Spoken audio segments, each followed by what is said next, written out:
Hour number 3, Chase and Big Joe, 102.5 The Game on this Monday at Circus Sports here in Kentucky at the Mint at Kentucky Downs. And it's now time to talk to John McClain down in Houston, who joins us every Monday at 2. John, how you doing? I'm doing great. I'm just looking at the internet, and I'm thinking about Dexter Lawrence next to Jeffrey Simmons, Dexter Lawrence next to Sheldon Rankins here. He makes a lot of money. He wants a lot of money. But who has the most salary cap room in the NFL? Who's the other starting tackle next to Simmons right now? John Franklin Myers, who they just signed from Denver. Yeah, can he play outside as well? Yes. Yeah, boy, I tell you, Lawrence is a pretty good player. Giants, I don't know why they got money, why they don't pay him, because that's all they got on defense right now is their defensive line. But a lot of talk that they want a first and second round pick for him. I don't know if people would do that, but this defensive class with defensive lineman class is nothing special. Peter Woods from Clemson's the only one that they say can rush the passer. All their guys who stop the run, but I think nobody wants to pay him a monster salary. But, if you got the money, you got to spend it somewhere, right? You do. I know it's in division, but with Jerry having 2 first-round picks, you think that'd be up his alley? I don't think so. I think he needs defensive backs. I think their line's pretty good. Maybe. But I don't think that's what they're looking for is an interior player like him. Although Lawrence, he's not great, but he's really good at times. He can be great. I wouldn't give up a 1 and a 2 for him, 28 years old, wanting a mountain of money. One thing, John, that we have been talking about, obviously with you and amongst ourselves, is Jeremiah Love and the Titans. But what we're worried about now is could the Jets or the Cardinals screw that up? And could Dallas play a factor in that, having those 2 first-round picks? Could Jerry try and make a deal to move up to 2 and take, whoever he wants? That's something that we've kind of thought about today. What do you see with that in that scenario? I don't see any team ahead of the Titans taking Jeremiah Love. Arizona has already signed one free agent and re-signed James Conner. The Jets have Breece Hall. They plan to re-sign him, and maybe there's another team. But the Cowboys' offense was not the issue. Javonte Williams had over 1,000 yards. He's already been signed to an extension that is a really good extension for the Cowboys. So the Cowboys need defense. Now, I'm still amazed, and maybe Mike Bergonzi will cross up everybody and take a pass rusher instead of Jeremiah Love, when a pass rusher cannot dominate nearly as much as Love, doesn't touch the ball.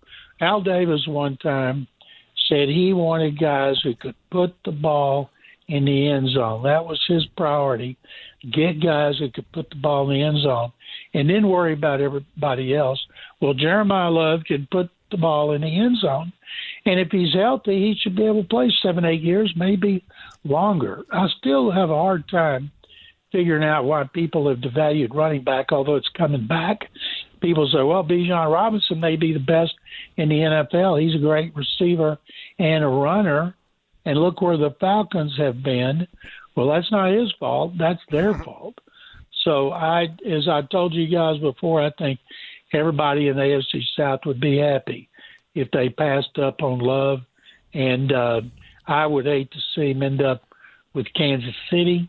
I don't think they're going to do it. I wouldn't want to see him with New Orleans. They're looking for, I guess they think they're looking for a new guy to replace Kamara. And but I don't see teams trading up to get a running back. But boy, if the Titans could get him, you guys would eat it up because you'd see a guy who is hell on wheels.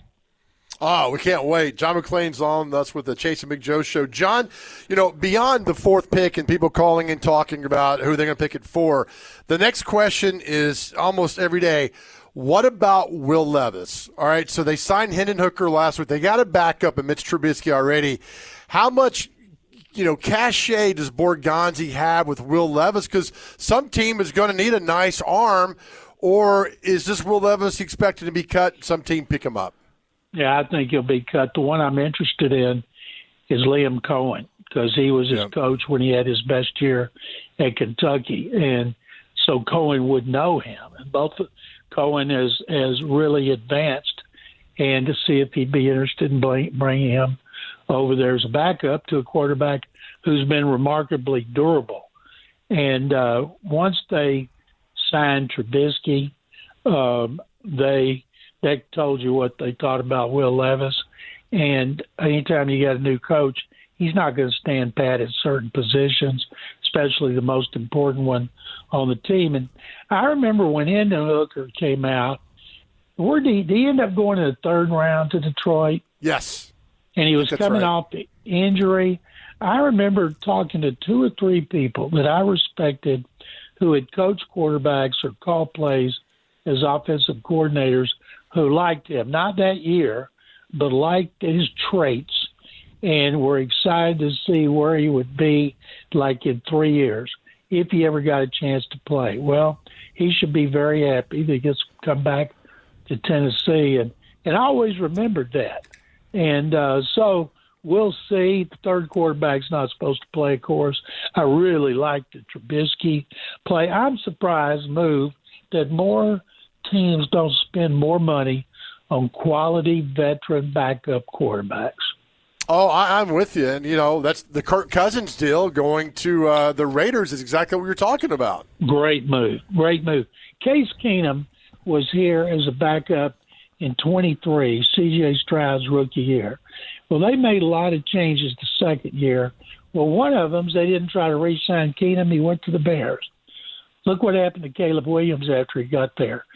Case is a guy that we've known since he was at the University of Houston, before he's been on like 15 NFL teams. If he wants to be a coach, he'll be a coach. If he wants to be an NFL coach or a college coach, University of Houston has a standing offer.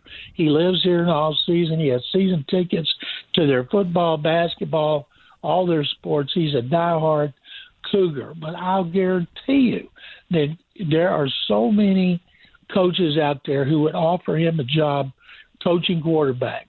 And the relationship he had with Stroud, and I'm assuming with Williams, that he's with them every day. He's with them in the locker room, sitting in front of their lockers, talking to them. Quarterback coach doesn't get to do that. And so that's why I think the Texans were foolish to let him get away. And when people talk about what's happened to Stroud the last 2 years, yes, a lot of it, they don't have an offensive line, couldn't run the ball this year. But I think you cannot overlook Case Keenum and the teams that will pay a little extra money and cut back somewhere else to get a quality backup quarterback who can help on the field and off the field. Some are missing the boat. 8 NFL teams, including 3 stints with the Texans for Case Keenum. Just looked it up. I thought it was going to be more than that. One of the greatest guys I've ever known, and who was just great in the locker room.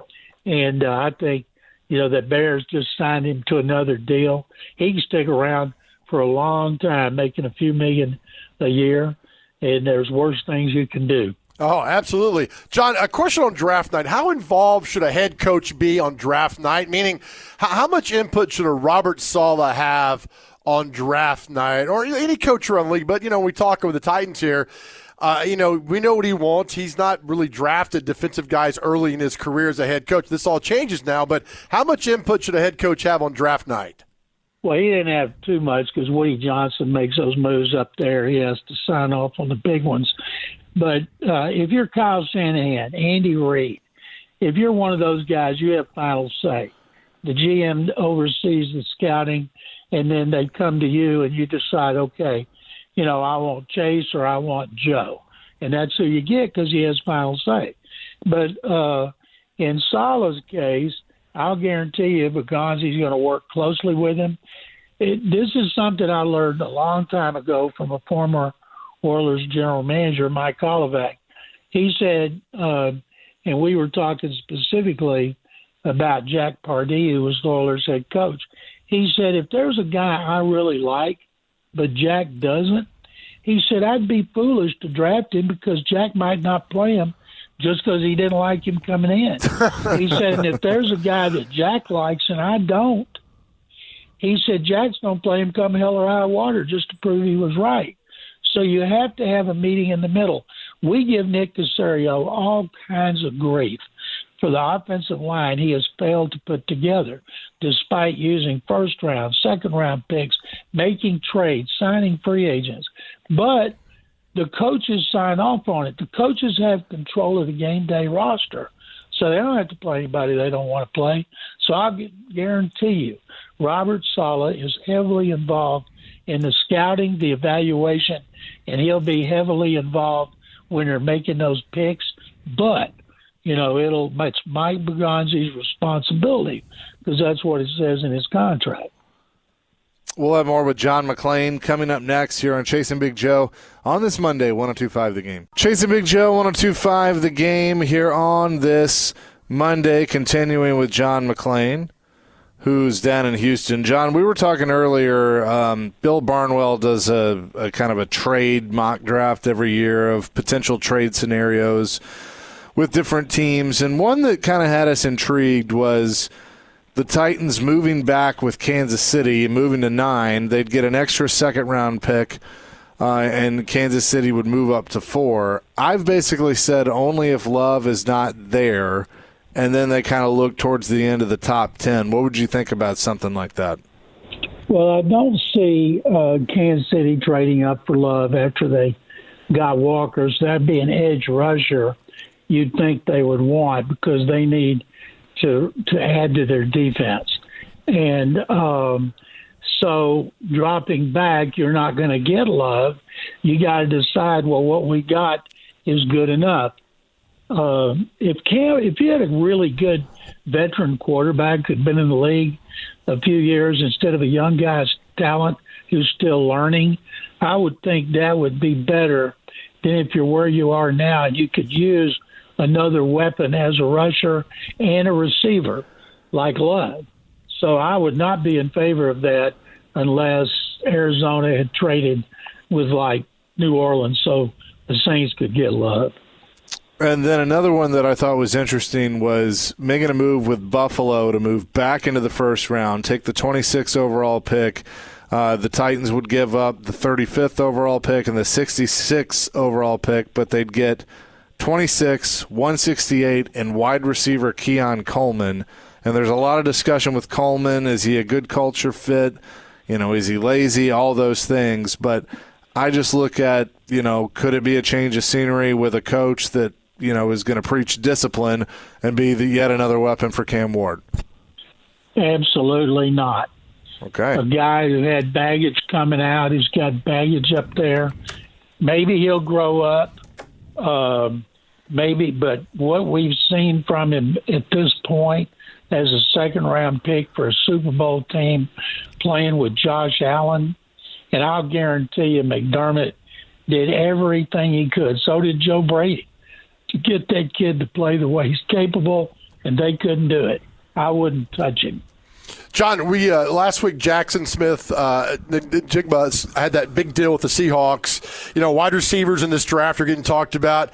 At what point are we going to? Somebody's got to cover these guys, right? And we've talked about this before about paying defensive backs on that same level. Do you think we'll get to that same level in a couple of years, or is it always going to be the wide receivers making so much money and the DBs always being secondary? Because somebody's got to cover these wide receivers.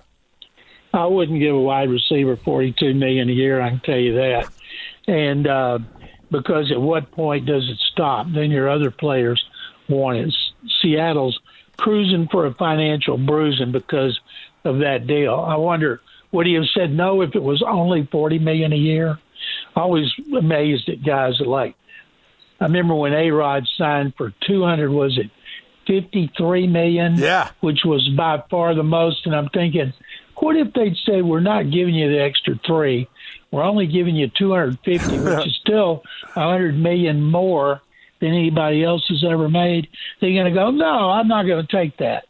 Anyway, I think the corners, right now the way it is, You got your quarterback, then you want a receiver. You got to have who protects the quarterback, rushes the quarterback, and who covers them. Everybody else, you can safeties, fullbacks, guards, centers, even running backs. Although when you run the ball consistently, like Seattle did, people forget how well the Seahawks ran the ball with Clint Kubiak. He is a stickler for running the ball to set up the play-action bootlegs that are so important to that offense that Mike Shanahan started and Gary Kubiak kept up. So you have got to be able to run the ball, and that's why I tell people in weekly show I do in Las Vegas, this team will run the ball so much better than last year. Ashton Jenney had a great game against the Texans here, and they almost pulled off upset. I said, that's what you're going to see from him under Clint Kubiak, taking pressure off of Fernando Mendoza, when he gets in the game. So I'm still for a guy that could help you control the ball on a running game, keep defense on the field, keep the defense on the bench. Yeah, I like that too. John, earlier we were talking about Sterling Sharp, about, he played 88 to 94, and it was not part of the Packers winning the Super Bowl in 96. I started thinking, all those Oiler teams you covered, and I know there's the 2 AFC Championship games with the Steelers, but was there one team in particular when the Oilers were there that you thought should have won the Super Bowl?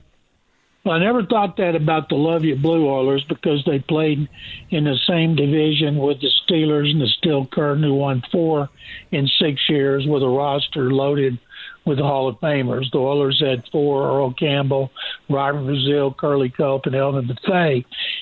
But the 93 Oilers, in which Buddy Ryan was the defensive coordinator, and they had the best defense in the league. They knocked out 11 starting quarterbacks that season. They had to run and shoot.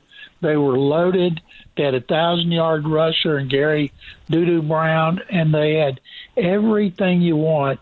And they lost here to Kansas City in the last miracle of Joe Montana's career, a pass that beat them, and they overcame a 10-point deficit. That, to me, was the best team I've ever seen that didn't get to a Super Bowl. And that's what was Pardee let go the next year? Yeah, he was fired after an 0-10 start, and Jeff Fisher was promoted, and the rest was history. Well, was that a hangover, John, heading into the 94 season after being so good in 93? No. Free agency started. Bud Adams came to training camp for his annual State of the Union with the players and the media, and he started talking about this newfangled salary cap. Floyd Reese was in his first year as GM, and how there had so many Pro Bowl players making so much money, he wasn't going to be able to keep them, and players reached into their wallets and started throwing $1 bills at him to try to bail him out. Gosh. And they did a terrible job. Traded Warren Moon for like a 4th-round pick, lost half their defensive line. People came in there and picked all that talent apart. And, of course, they bounced back with Floyd and Jeff running the show. But that was pretty unbelievable. And so they went from 12-4 to 2-14, right when they were asking for a better lease from the Astrodome from the county. You talk about bad timing. It was the worst one-season plunge in NFL history. John McClain is with us. Real quick, I know you're a big baseball guy. What have you thought about the ABS challenge and that kind of technology that they've used so far? I think we got some morons because players calling for a challenge in the second inning and losing, and you got one left. There's no one strike if you're up at the plate by yourself that's going to make a difference. Managers somehow ought to have somebody looking at a big screen next to them, and they see a pitch, challenge. Don't let the players do it. Let them challenge it. But I see that all the time. And I see a lot of broadcasters don't know the rules. Don't know if you're in the 10th inning and you use it, and you go to 11th inning, you get another one. If you don't use them, you still get one in every inning. They're trying to figure it out.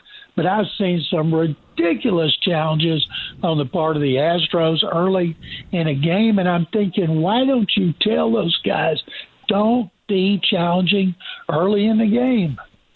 I don't want to see, coaches necessarily challenging every play in the NFL, but I kind of look at, the technology that's available when, talking about ABS and even some of the ways they use it in the NFL now with the first down markers and stuff like that. Do you think that the league is utilizing everything to their full advantage, or do we need to see more to make sure that they're getting the play right while also maintaining pace of play? I'm wondering why they say if they have to use these backup officials, which I don't believe they will help them in New York. And I'm thinking, why the hell don't you help the regular officials? Yeah. We watch it on TV, see all kinds of mistakes. What if you could challenge anything, but the coaches didn't have more challenges? That wouldn't slow down the game.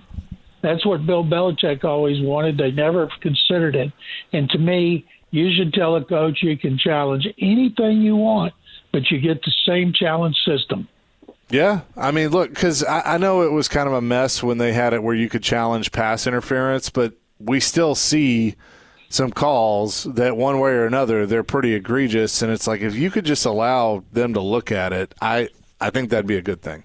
What bothers me is roughing the passers when a guy hit a shoulder, not the head area, and they'll call him for a penalty. There should be a sky spy with big screens there with his finger on a button. If he sees something that should be called or waved off, he immediately hits that button, tells the official, wave it off or call that. And people, oh, my God, if you do that, you're going to see holding in the secondary. No, that's not what you're looking at. You're looking for things around the ball, things that we see on TV every play better than they do any time. John, appreciate the time as always. We'll talk next week. Chase and Joe, thank you guys very much. You should get out that Beatles song and play it. Next week when I come on, I'd like for Nick to play All You Need Is Love. All right. Thank you. We can do that. We can make that happen. Dr. Crane, you have your assignment. I'm ready to go with that. All That's you a good need one. is love. We'll come back with more here from Circus Sports in Kentucky here on 102.5 The Game.